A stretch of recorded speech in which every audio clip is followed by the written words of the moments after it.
That I would provide background explanation for two of the PowerPoints that we really didn't get to in the last class, and so I'll try to do this one probably in two parts. The context one is really important because it helps us to understand what was going on at the time, both historically, socioeconomically, politically, and culturally. Really key places of seeding the stories, because if these stories and the Gospels are responses to the pastoral needs of the emerging Christian community, we need to understand what was going on around them that raised these needs that led to the response of the formation of the gospel. So we'll just to get a kind of like a cursory understanding, and then as we move forward, we'll hopefully get a deeper sense of what this area and what was going on at this particular period of time and how it influenced Jesus, as well as some of the ways it also influenced the early Christians. So one of the key things to start out with is the notion that the ancient community of Israel, which lived in predominantly in Palestine at this time, during this period of time. Although there were people who were scattered abroad, they were called the Jewish diaspora. But those in Palestine were under first Persian rule, then Hellenistic rule. Then they had an opportunity for their own autonomy during the Hasmonean period, and then those Hasmonean Jewish leaders were eventually replaced by the Romans and their overlords. So the period that was certainly most influential was number two, the Hellenistic period, because it was with the conquering of the then and the expansion of the empire under Alexander the Great. And then he dies very young, and his successors basically develop this approach which takes the culture of the Greeks and spreads it throughout the new empire among all of these conquered peoples and countries. And so, or maybe not countries, but peoples and communities and things. And so this is very heavily influential on the culture and the social kind of practices in the ancient world. And then when the Hasmoneans rebel against a lot of the overly strident ways in which the Greek culture is being implemented in Israel, in Palestine, they rise up and react to it, and they have a bit of a skirmish, and then they have their own leaders that have become kings during this period of time, off and on. There's always turmoil, but in 68 BCE they eventually lose control, and this is the only time. So most of the time Israel is occupied by other countries, and that's an important piece to remember. What does it mean to be an occupied people? How does that impact the identity of this people? And then finally the Roman period, which is the period in which Jesus lives, and in which Israel becomes, and really Palestine becomes eventually conquered and by the Romans and their practices. They often refer to this as the Greco-Roman period because it's a combination of the Greek cultural influences and the Roman kind of military strategic organizational elements. First century Palestine, again, we mentioned Rome, it had Roman rule. Their thing was peace, and peace was really important to them, but through conquering people, not through nonviolence. And taxation was the other piece that was really important. In order for them to accomplish many of their building and organizational practices throughout their empire, they needed money to do it, so they taxed people rather extensively. The Jewish residents at the time, again, they're experienced this history of always being occupied, having foreign rule over them. They were very much influenced by the Hellenization period, so some of them spoke Greek, but not many of the so-called peasants who didn't have the advantage of education. So most people in Galilee spoke Aramaic. In their religious services, they would speak. They would read in Hebrew, but Aramaic is a form of Hebrew. But the Bible was written originally in Hebrew. the Hebrew Bible, excuse me, the Old Testament, what we refer to as the Old Testament. Christ's followers at this time were usually people who were friendly towards Judaism, the Gentiles who were friendly towards Judaism.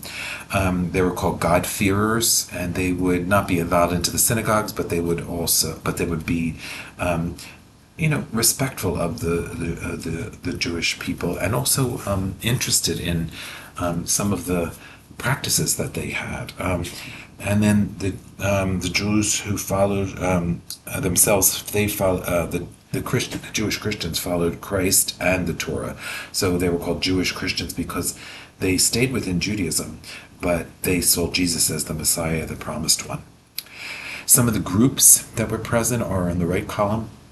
The Pharisees, for sure, they were the lay people who were extraordinarily interested in making sure that all of the teachings of the Torah, which was so sacred to Israel, were practiced in everyday life. The Sadducees were the temple priests, usually the wealthy one. They were wealthy. They were wealthy, kind of aristocratic people.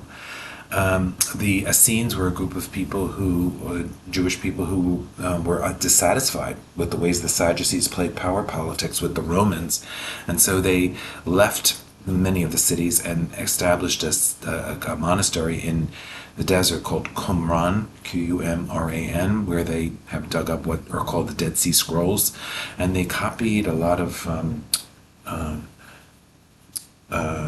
religious commented on a lot of religious books from the Hebrew scriptures of the Torah, and kind of lived a kind of a quasi-monastic kind of existence, obviously because they were far removed from the services of the city. And there were also some Essenes that lived within the cities themselves, but lived in a kind of resistance kind of lifestyle. The Zealots were a kind of guerrilla or political, almost similar to what we would refer to today as terrorists, but probably a little bit less organized. And they would disrupt things in order to bring about God's reign and not God's reign, but to bring about transformation of the political situation. The Herodians was the sons and the aristocracy that was built up by Herod the Great. He was dead at this time, at least at the time during Jesus was alive, but his sons were in control of the Samaria and Idumea and certainly Palestine. And then the Samaritans themselves were half Jewish, but believed to be unclean because of that, because the Jews were not supposed to be partaking with groups of people that were not fully Jewish, and so the Samaritans, as we know, the story of the Good Samaritan is a way in which Jesus is trying to reposition people's attitudes towards the Samaritans. Here's this man who's suffering, and no one helps him except this Samaritan, and so he did the good thing. He did the good deed of reaching out to the man who was in need. And then the Gentiles also were another group that were important in the ancient world. They were everybody who was not Jewish. The political influences on Jesus' world, as I mentioned before, were Hellenistic, Greek, Roman, and Jewish. So the political situation under Rome in Palestine was by this guy named Herod the Great. Herod had died by the time Jesus was on the scene, but probably just recently died. And he was partially Jewish, the good thing that he did, and then why he's called Herod the Great, was because he initiated quite a few good things for Palestine. He was able to create jobs. He enlarged the temple. He did a lot of things to kind of building projects throughout his area of influence. He was not a king. He was a tetrarch, which was a Roman term for someone who is representing in a geographical area, the emperor. But he was also, to some degree, playing power politics with the Romans, and the Jewish people did not. Many of the Jewish leaders and prophets did not like that. The political situation under Roman Empire was kind of the situation that I had mentioned in class. The emperor's Pax Romana, peace, the Roman peace, was always defined as peace through victory, through some kind of war that resolved by victory over the people that were being being involved in war with. And then it's no coincidence that Jesus's juxtaposition was the exact opposite, that God's reign is about peace through nonviolence, through compassion, through service of one another, through building things that were part of it. And those kinds of things were really important to it. And then the public programs that were present were the aqueducts and the roads that facilitate trade and movement of the armies. There were these were all building projects that were helped by the Romans, but the Romans were not. They were not specifically. They were a mixed bag. It was wonderful that they organized things. They kept the thieves off of the trading routes that people traveled, but at the same time they taxed people tremendously to make up for these great public work programs that they had put together. And then finally, for this part one piece, is Judaism and Christianity under the Roman rule. Is to just for Jews and Christians, and really they were Jewish Christians, they saw them as one entity. The Romans really weren't objecting to any of that. You could practice your own religion just as long as you also respected and practiced respect and public worship towards the gods, towards the Roman gods. So the prophets were seeking social change to this kind of anyone who tried to seek social change, a prophet or a social movement person, thieves and traitors and insurgents, anyone who disturbed that social and created social unrest were the ones who were eventually crucified. And of course, Jesus is in that company also. We'll talk a little bit more about that experience, but this is the end of the first portion of it.